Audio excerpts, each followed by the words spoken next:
Depuis 2017 et le succès de Call Me By Your Name, le nom de l'acteur franco-américain Timothée Chalamet est sur toutes les lèvres.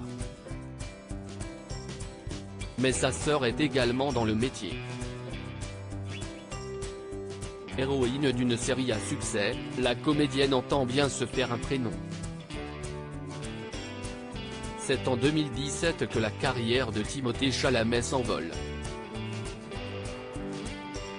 Le talent du jeune homme aux boucles brunes et à l'allure androgyne explose grâce au personnage d'Elio Perlman dans le film Call Me By Your Name réalisé par Luca Guadagnino.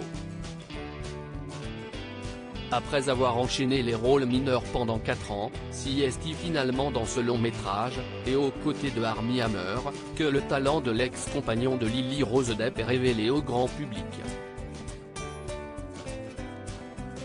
Le comédien reçoit pour son rôle une nomination au Golden Globe du meilleur acteur dans un film dramatique en 2018, suivi d'une nomination pour l'Oscar du meilleur acteur. Une consécration immédiate pour l'acteur alors âgé de 22 ans qui ensuite ne cessera d'enchaîner les succès, du bouleversant My Beautiful Boy, à Dune et bientôt un quart en passant par Les filles du Dr March et Lady Bird. Un démarrage en fanfare qui fait la fierté de sa mère, Nicole Flanader, une agent immobilier star aux États-Unis, qui tente à elle, de faire chemin à Broadway puis dans la Mecque du cinéma. Dans la famille Chalamet on demande la sœur et c'est elle qui a insufflé le plaisir du jeu à Timothée, le virus s'est répandu plus loin dans les branches de l'arbre familial des Chalamet. Car Pauline, la sœur aînée du comédien, est également actrice. Cette dernière a d'ailleurs décroché l'un des rôles principaux d'une série qui connaît un très vif succès.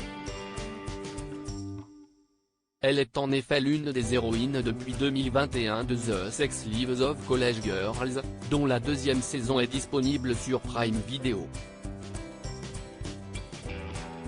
L'actrice de 31 ans y incarne l'ingénue Kimberly Finkel, une adolescente de 18 printemps. Avec ce rôle, Pauline Chalamet se trouve enfin sous la lumière des projecteurs. Pourtant, comme son frère, la comédienne a commencé sa carrière, il y a bien longtemps. Sa première apparition date en effet de 1999, dans On ne vit qu'une fois. Depuis, Pauline a exercé ses talents dans des courts-métrages, sur les planches ou dans des séries télévisées.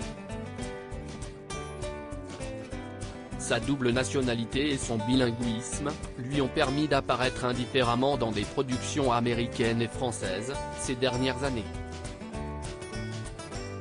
En 2020, elle a tourné au cinéma sous la direction de Judd Apatow dans The King of Staten Island avec Pete Davidson. Elle sera très prochainement dans le film What Doesn't Float de Luca Balzé qui est actuellement en post-production.